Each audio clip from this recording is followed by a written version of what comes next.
हरिओम उमानंद में ओम शांति में ओम ज्ञान में आप सभी दर्शकों का हमारे चैनल पर स्वागत है। आज हम लोग बीएड के बाल्यावस्था और उसके विकास वाले पेपर के अंतर्गत समूह में पहचान निर्माण के निर्धारक। समूह किसे कहते हैं? दो या दो से अधिक व्यक्तियों का ऐसा समूह जो किसी न किसी भावना से क्या हो, आपस में जुड़ा हुआ हो, उसे हम क्या कहते हैं? समूह। दो या दो से अधिक व्यक्तियों के बीच जो अपनापन की भावना पाई जाती है, अपनापन की क्या पाई जाती है? भावना पाई जाती है, उसे हम क्या कहते हैं? समूह। जैसे अगर हम बात करें जैसे शिक्षकों का समूह अगर बात करें तो कोई भी टीचर है वो चाहे जहाँ का हो, अगर कुछ बात होगी तो वो टीचरों का पक्ष लेना चाहेगा। लड़कियाँ चाहे जहाँ की हो, लड़कों से अगर लड़ाई हो तो लड़कियाँ अपने पक्ष का जो है वो पक्षपात करना चाहती हैं, अपने पक्ष में ही अपनी बात रखना चाहती हैं। कुल मिलाकर के अगर हम समूह कहें तो वह किसी न किसी तरह से अपनापन की भावना में क्या होते हैं, अपनापन के व्यवहार में, अपनापन के पक्ष में उनका विचार, भावना, सोच होती है, उसे हम क्या कहते हैं? समूह। अगर बात करें हिंदू मुस्लिम की बात करें तो एक धार्मिक समूह है, क्योंकि हिंदू लोग हिंदू का पक्ष लेना चाहेंगे, मुस्लिम लोग मुसलमानों का पक्ष लेना चाहेंगे। सही क्या है, गलत क्या है, अलग बात है। लेकिन जो समूह होता है, दो या दो से अधिक व्यक्तियों का वह स्थिति होता है जिसमें अपनापन किसी न किसी कारण से बनता है। उसको बनाना नहीं पड़ता, वो अपने आप बन जाता है। जैसे अगर भारत और विदेश की बात आए तो भारत वाले भारत का पक्ष लेंगे, विदेश वाले विदेश का पक्ष लेंगे। ये किसके कारण से समूह बना? स्थान के कारण से। तो कुल मिला के हम ये बात कह रहे हैं कि समूह तब बनता है जब किसी न किसी प्रकार से अपनापन की भावना दो या दो से अधिक व्यक्तियों में बनती है, तो उसे हम क्या कहते हैं? समूह।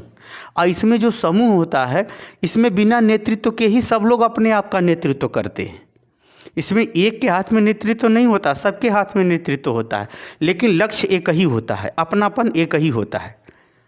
जैसे अगर यूपी बिहार में लफड़ा हो तो यूपी वाले अपना पक्ष लेंगे, बिहार वाले अपना पक्ष। बिहारियों को नहीं सिखाना पड़ेगा कि तुम लोग बिहार का पक्ष लो, यूपी वालों को नहीं सिखाना पड़ेगा कि तुम लोग यूपी का पक्ष लो। उसी तरह से गांव और शहर में कोई मामला या विवाद विद्यार्थियों में विचारों को लेकर के, कार्यों को लेकर के चलता है तो गांव वाले गांव का पक्ष लेंगे। वहाँ कोई जाति होती नहीं देखेगा, स्थान के नाम पर अपने को सुपीरियर सिद्ध करना चाहेगा। शहर वाला अपने आप को सुपीरियर सिद्ध करना चाहेगा। तो एक प्रकार से जो है ये अपनापन की भावना पाई जाती है, किसी न किसी प्रकार से बनती है, उसे हम क्या कहते हैं? समूह। अब ये है टॉपिक कि समूह में पहचान निर्माण के निर्धारक, यानी समूह में पहचान कैसे बनती है, पहचान बनाने का आधार क्या होता है, उसके निर्धारक क्या होते हैं। पहचान निर्माण का मतलब क्या होता है? जिस आधार पर हम किसी को जानते हैं उसी को हम क्या कहते हैं? पहचान। अब जैसे आप जान रहे कि ये बालक पढ़ता है, अब जान गए आप कि यह बालक क्या है? अधिकारी हो गया। तो इसका अर्थ है कि व्यक्ति के जो पहचान का निर्माण होता है, उस निर्माण का सबसे बड़ा आधार उसका विकास होता है।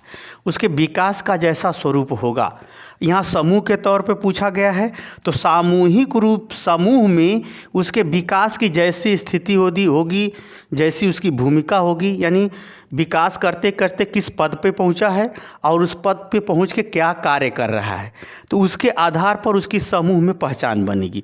वास्तव में समूह में पहचान का निर्धारक का जो सबसे बड़ा तत्व है वो विकास है। उसका शारीरिक विकास, मानसिक विकास, सांवेगिक विकास, ये सब क्या है? उसके निर्धारक हैं। अब समूह में पहचान कैसे बनता है उसी को हम लोग देखेंगे। समूह में पहचान कैसे बनता है तो हम कुछ विभिन्न समूहों के आधार पर हम बताएंगे कि उसकी पहचान का निर्माण कैसे होता है। अगर हम बात करें धार्मिक समूह की, पहला क्या है? हम लोग धार्मिक समूह लेते हैं। धार्मिक समूह, भारत में अनेक प्रकार के धर्म पाए जाते हैं। उन धर्मों में हिंदू, मुस्लिम, सिख, ईसाई सभी धर्म पाए जाते हैं। अब धर्म के अंतर्गत वह धर्म के जो मूल्य हैं, आदर्श हैं, परंपरा है, रीति रिवाज है, मान्यता है, व्रत हैं, त्यौहार हैं, निष्ठा है, गतिविधियां हैं, उनके अंदर वो जैसी अपनी सक्रियता दिखाएगा वैसा उसकी पहचान धार्मिक समूहों में बनेगी। उसकी पहचान कैसे बनेगी? धार्मिक समूहों में बनेगी। बहुत ज़्यादा मानता है तो लोग कहेंगे बहुत धार्मिक है, किसी भी धर्म का हो सकता है, हिंदू, मुस्लिम, सिख, ईसाई, किसी का, लेकिन वो अपने धर्म के अकॉर्डिंग जितनी उस बातों को फॉलो करता है, जितना मानता है, वास्तव में धर्म व्यक्ति को अच्छे कर्म और अच्छे आचरण, अच्छी बुद्धि और अच्छे ज्ञान के साथ व्यक्ति के व्यक्तित्व का विकास करता है।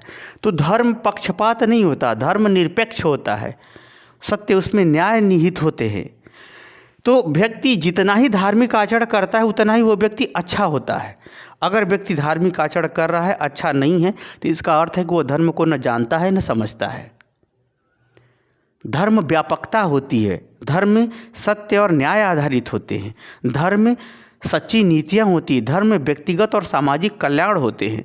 तो वह धार्मिक नियमों के जितना ही वह अच्छे ढंग से मानवीय कल्याण के दृष्टिकोण से जितना ही वो पालन करता है, अपनाता है, व्यवहार करता है, तो व्यक्ति के पहचान का निर्माण धार्मिक समूहों के रूप में उसकी होने लगेगी। अरे बहुत हिंदू धर्म का जाना माना ज्ञाता है या जाना माना व्यक्ति है, मुस्लिम धर्म का जाना माना व्यक्ति है, ईसाइयों का जाना माना व्यक्ति है, तो एक प्रकार से उसकी कैसी पहचान बनेगी? पहचान का निर्माण धार्मिक समूहों के रूप में हो जाएगा। तो वास्तव में धार्मिक समूहों में जो उसका निर्धारक का आधार बना, उसके धर्म के विकास के रूप में कितना जानता है, कितना उसके अनुसार व्यवहार करता है, कितना उसके बारे में समझा सकता है, कितना उसके बारे में चल सकता है। यानी धार्मिक समूहों में भी जो उसकी पहचान बनती है वह उस धर्म में विकास के आधार पर बनेगी। जितना वो जानता, पहचानता, व्यवहार अपनाएगा, उतना उसकी पहचान बन गई। दूसरा हम बात करें जाति। अगर हम जाति की बात करें, जैसे भारत में हिंदू, ब्राह्मण, क्षत्रिय, वैश्य और शूद्र जातियां हैं, तो जाति के आधार पर भी उसका पहचान बनता है। अपने जाति में वो कितना विकास किया है। अगर वह जातिगत विकास बहुत ज़्यादा किया है तो उसकी बड़े लोगों में गिनती होगी, बड़े लोगों में उसका उठना बैठना होगा, बड़े लोगों से उसका लेन देन होगा। और छोटी जाति का भी है, अगर बहुत ज़्यादा पैसे वाला है तो बड़ी जाति को संग खाएगा, पिएगा, घूमेगा फिरेगा, यानी उसके लिए जाति का बंधन भी नहीं रह जाएगा। तो कुल मिला के जो जातियां हैं, और उस तरह से अगर पुरुषों की बात करें तो पुरुषों की नस्ल के हिसाब से 8 जातियां हैं। अब जैसे कोई काला है, गोरा है, उस आधार पर भी जाति देख सकते हैं आप, बनावट के आधार पर भी जाति देख सकते हैं। यहाँ पर जो जाति है मुश्किल प्रमुखता इसी ब्राह्मण, क्षत्रिय, वैश्य और शूद्र के रूप में ही देखी जाती है। सरकारी अगर विभाजन देखें तो जनरल, ओबीसी, एसटी, एससी ये सब देखी जाती हैं। तो जातियों में उसकी स्थिति क्या है, उसको किस प्रकार का विकास किया है, आर्थिक रूप से, सामाजिक रूप से, प्रशासनिक रूप से क्या पकड़ है, क्या पहुंच है, उपलब्धि के रूप में उसकी क्या स्थिति है, उसके आधार पर वह जातिगत समूहों में उसका पहचान बनेगा, उसके पहचान का निर्माण बनेगा। जितना ही अधिक विकास किया है उतना ही उसका अच्छा पहचान, जितना कम विकास किया है उतना कम उसका पहचान। अगर हम बात करें स्थानीय समूह, जैसे हमने बताया समुदाय में ग्रामीण समुदाय, नगरीय समुदाय, अगर स्थान के तौर पे और बड़ा समुदाय देखें तो अपने देश का समुदाय, विदेश का समुदाय। तो स्थानीय तौर पे से जो समुदाय या समूह बनता है, जो समुदाय या समूह बनता है, वह समूह जो है, वह समूह के आधार पर भी उसकी पहचान निर्माण होती है। जैसे ग्रामीण समाज का है व्यक्ति या शहरी समाज का है, शहरी समूह का है। अगर ग्रामीण समूह का व्यक्ति है तो ग्रामीण अगर समूह का व्यक्ति है तो निश्चित रूप से उसे शहरी जैसी वहाँ सुविधाएं नहीं होंगी। अगर वह शहरी समुदाय का या शहरी समूह से संबंधित व्यक्ति है तो वहाँ पर जो है निश्चित रूप से जो है सुख सुविधाएं अधिक होगी। उसी तरह से विकसित देश, विकासशील देश का भी हम लोग देख सकते हैं। तो स्थान के आधार पर जो हमारा समूह बनता है, उस स्थान समूह के स्थिति के आधार पर भी हमारी पहचान बनती है। जैसे कोई दिल्ली में रहता है तो निश्चित रूप से हम कहेंगे कि बहुत पैसे वाला है, तभी तो उतना हाई प्रोफाइल शहर में जो है अपना जीविकोपार्जन करते हुए उच्च स्तरीय जीवन जी रहा है। वही अगर कहीं ग्रामीण समुदाय में रहता है तो निश्चित रूप से हम उसके पहचान को दूसरे रूप में देखेंगे। तो कुल मिला के स्थान के आधार पर भी पहचान हमारी बनती है। जैसे अगर विश्वविद्यालय में पढ़ा है तो दूसरा उसका होगा मेजरमेंट, उसकी पहचान दूसरे रूप में बनेगी। अगर स्थानीय कॉलेज में पढ़ा है तो उसकी पहचान दूसरे रूप में होगी। तो कुल मिलाकर के जो सामूहिक पहचान होती है वह स्थान के आधार पर भी देखा जाता है। आगे हम बात करें पेशा। पेशा के आधार पर भी हम समूह में पहचान होते हैं। जैसे वकील का पेशा, डॉक्टर का पेशा, राजनीतिक पेशा, यानी जो भी आप पेशेवर हैं, जैसा आपका व्यापार है, व्यवसाय है, क्रियाकलाप है, उसके आधार पर भी व्यक्ति का समूह में पहचान होता है। जैसे निर्माण होता है, जैसे बहुत अच्छा वकील है तो उसकी पहचान बहुत अच्छी बनेगी। क्यों? क्योंकि उसने वकील वाले पेशा के अंतर्गत बहुत ज़्यादा विकास किया है, बहुत ज़्यादा केसों को सॉल्व किया है, बहुत ज़्यादा केसों को जीता है। तो इस प्रकार से पेशा के आधार पर भी हमारा क्या बनता है, समूह में पहचान बनती है। जैसा पेशा में वो सफल रहेगा वैसा उसकी पहचान बनेगी, और उसके पहचान का निर्धारक उस पेशा में वो विकास कितना किया है इस पर निर्भर करता है। उस पेशा में यह विकास कितना किया है इस पर वह निर्भर करता है।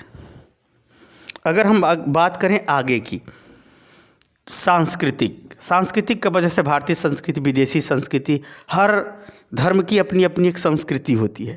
तो उस संस्कृति में वह जितना अपनाया हुआ है, जितना उसे मानता है, जितना आत्मीयता के साथ उस पर चल रहा है या अपने व्यक्तित्व का विकास किया है, उस आधार पर उसकी पहचान होगी। जैसे भारतीय संस्कृति बहुत अच्छी है, लेकिन यहाँ भारतीय मूर्ख इसी को छोड़ने पे तुले हैं।